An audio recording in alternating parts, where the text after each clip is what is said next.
padu dengan namanya saja ketahuan, Pak. Itulah mengapa dalam kitab-kitab apapun, kitab hadis mesti ada bab tentang pemberian nama. Kenapa? Nama itu adalah dia semacam alat kontrol, Pak. Nama itu alat kontrol. Kayak antum kalau ada saluran air gitu, itu oleh ahlinya pasti dibuatkan tempat untuk kontrol, betul ya?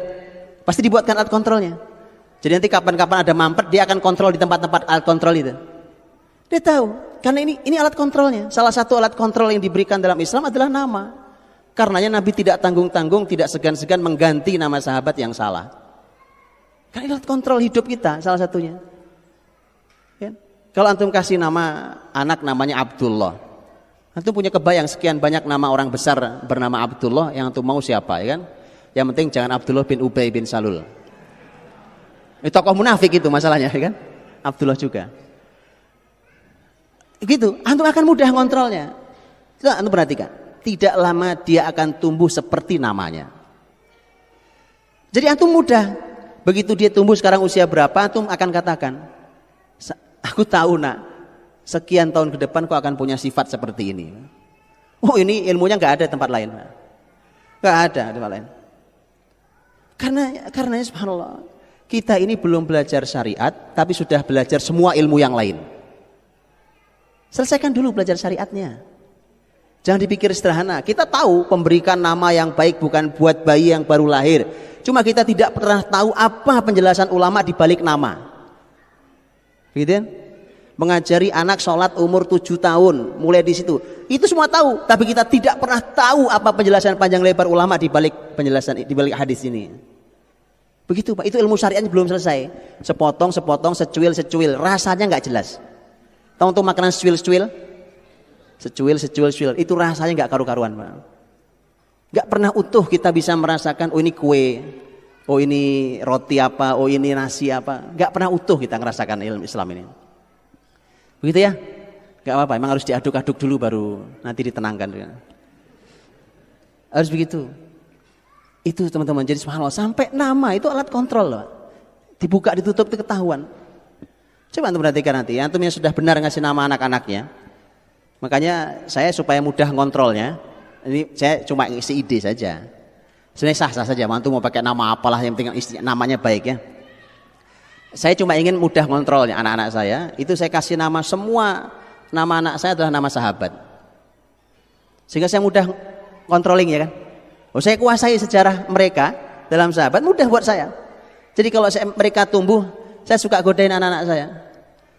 Kamu nggak usah ngomong, Abi Muni sudah tahu. Dia senyum-senyum aja kan, karena begitu saya tebak, kok Abi tahu? Itulah Abi Muni diam-diam tahu. Ya. Jadi makin lama saya makin sakti di depan anak saya, Pak. Iya. Padahal mudah sekali. Begitu dianalisa tuh kan, makin lama dia makin seperti namanya. Lihat itu.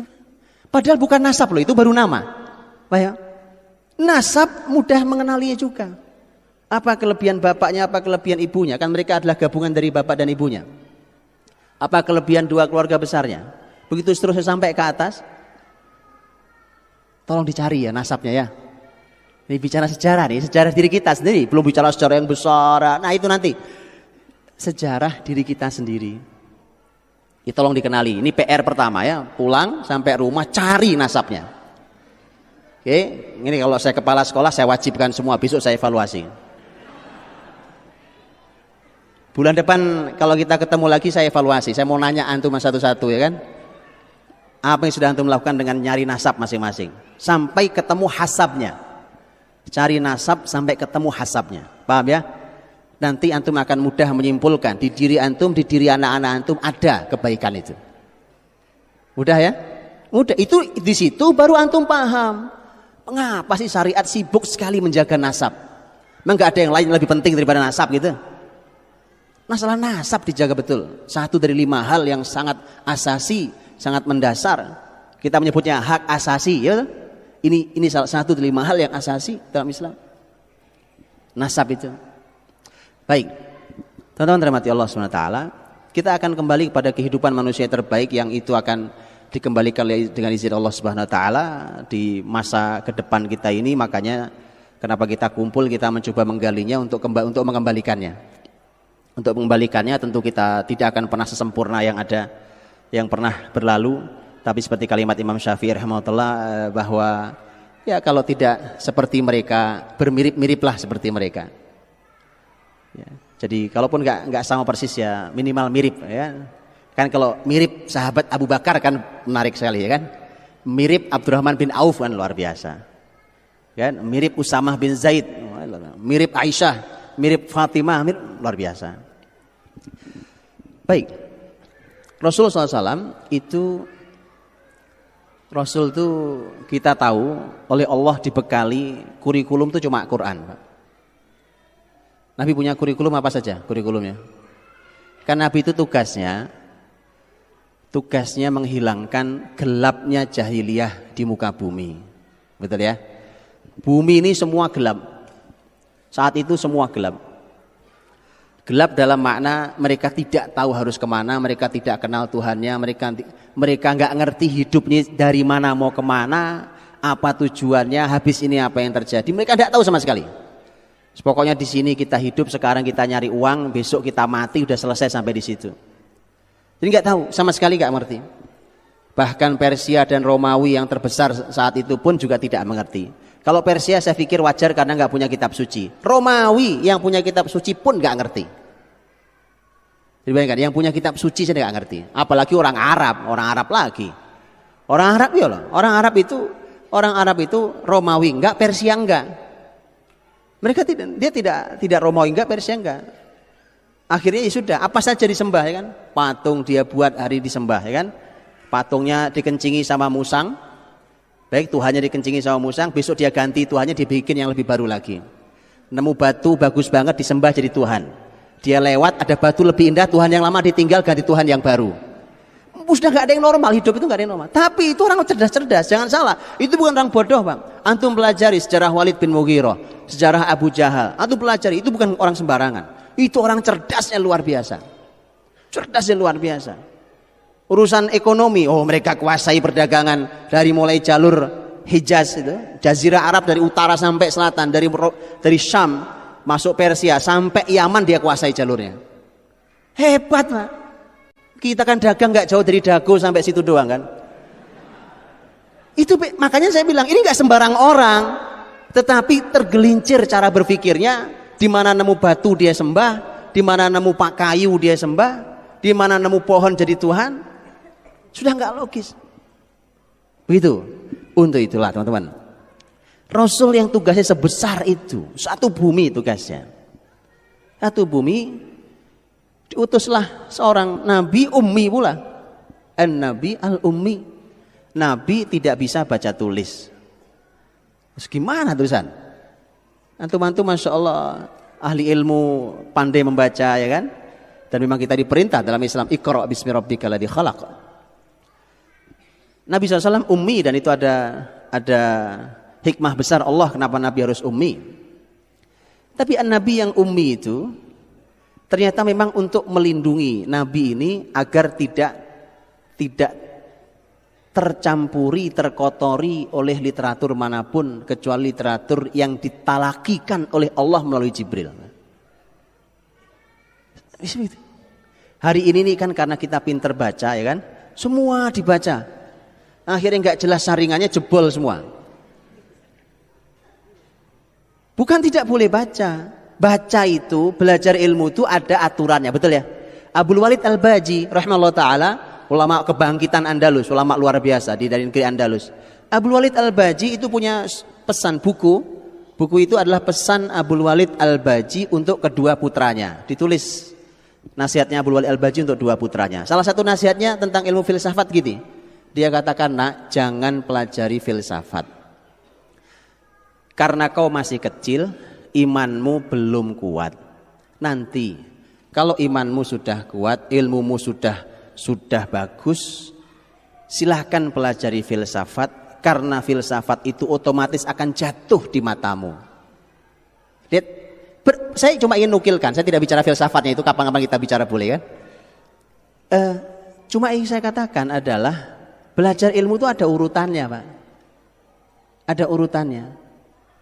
Saya dulu ingat waktu masih SD itu, saya masuk kamar orang tua saya sambil tengkurap gitu saya ngambil buku karena ayah saya itu penggemar buku, jadi walaupun di kampung nggak ada listrik, di kampung saya itu nggak ada listrik, tapi bapak saya punya perpustakaan. Wallahu alam mungkin satu-satunya orang yang punya perpustakaan dan sangat banyak bukunya. Nggak ada listrik di kampung nggak ada, jadi membaca itu harus sudah dihentikan ketika maghrib tiba, ya kan? Udah nggak ada lampu, kecuali pakai lilin atau pakai lampu nih. Saya ngambil buku, saya ingat bukunya warna hijau gitu ya. Saya SD waktu itu, saya baca nggak paham saya. Apa maksudnya buku ini kan?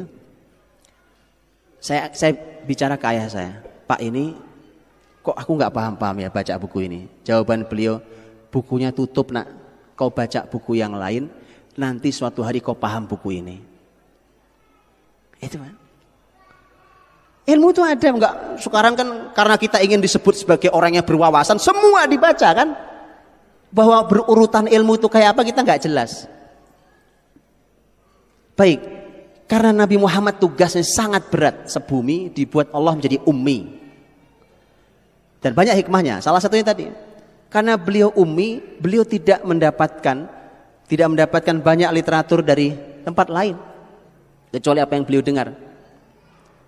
Karenanya talaki yang diberikan oleh Jibril dengan wahyu yang disampaikan melalui Jibril itulah, maka Nabi SAW punya satu-satunya literatur yang Allah berikan adalah wahyu, baik itu berupa Al-Quranul Karim ataupun berupa hadis yang kita kenal. Yang jelas satu literaturnya itu wahyu. Ternyata yang paling mudah kita lacak karena itu satu kitab sendiri yaitu Quran, mushaf kita. Kalau hadis kitabnya banyak sekali ya. Itu lain kali kita juga bicara. Tapi ini mushaf ini mudah dilacaknya. Mushaf kitab suci Al-Munazzal yang diturunkan dari Allah Subhanahu wa taala itu Al-Mu'jizat ini mudah sekali kita melacaknya. Bahwa inilah kitab yang tibyanan likulli syai', yang menjelaskan segala sesuatu. Inilah kitab yang ma farratna fil kitabi min syai'. Inilah kitab yang tidak ada yang tidak kami jelaskan di kitab ini. Gak ada yang diabaikan dalam penjelasannya. Dan inilah yang disebut juga wa tafsil kulli syai'. Inilah yang menjelaskan detail segala sesuatu. Itu jaminan-jaminan Quran, Pak. Quran memberikan jaminan-jaminan tentang Quran sendiri dengan bahasa-bahasa itu. Artinya Rasul punya PR sebesar itu, kemudian oleh Allah dikasih panduan. Muhammad nih panduannya. Baik. Setelah itu Nabi tidak bisa sendiri. Makanya Nabi merekrut sahabat-sahabat. Mulailah dibina 1, 2, 3, ditelateni sahabat-sahabat. Enggak apa-apa, mulainya 3, 4, 5 ya. Memang tidak pernah banyak mulai itu. Makanya saya bilang ini kebanyakan sudah. Ini sudah kebanyakan, ya kan? Saya pernah bilang kan di sini juga. Saya pernah sampaikan di masjid yang waktu sebelumnya, saya ingat saya. Saya katakan, masa segini nggak bisa mengubah Bandung? Sebanyak ini, Pak. Ya kan? Tapi memang harus jelas panduannya, strukturnya harus seperti apa. Nah, Rasulullah SAW begitu mulai mendapatkan sahabat, modal awalnya kan juga cuma sedikit. Itulah apa yang dilakukan oleh Nabi. Pakai panduan apa Nabi membina sahabatnya? Panduan wahyu. Panduan wahyu Quran, dan Rasulullah SAW langsung dapat panduan dari gurunya, yaitu melalui Jibril ya. Jibril sang guru yang nelateni. Antum tahu bagaimana Nabi belajar sholat? Nabi pertama kali belajar wudhu, belajar sholat, belajar tahu kapan waktu sholat masuk, kapan waktu sholat berakhir. Itu gurunya Jibril. Jibril gurunya, Masya Allah. Dan cara Jibril ngajar itu inspirasi mahal untuk pendidikan hari ini sebenarnya.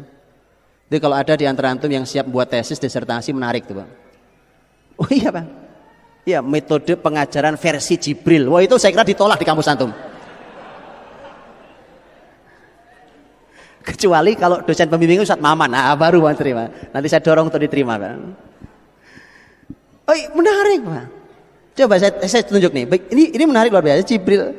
Jibril datang ke Nabi SAW ngajari wudhu. Muhammad lihat aku wudhu. Wudhu ditunjukkan, ditiru sama Nabi SAW, ditiru wudhu.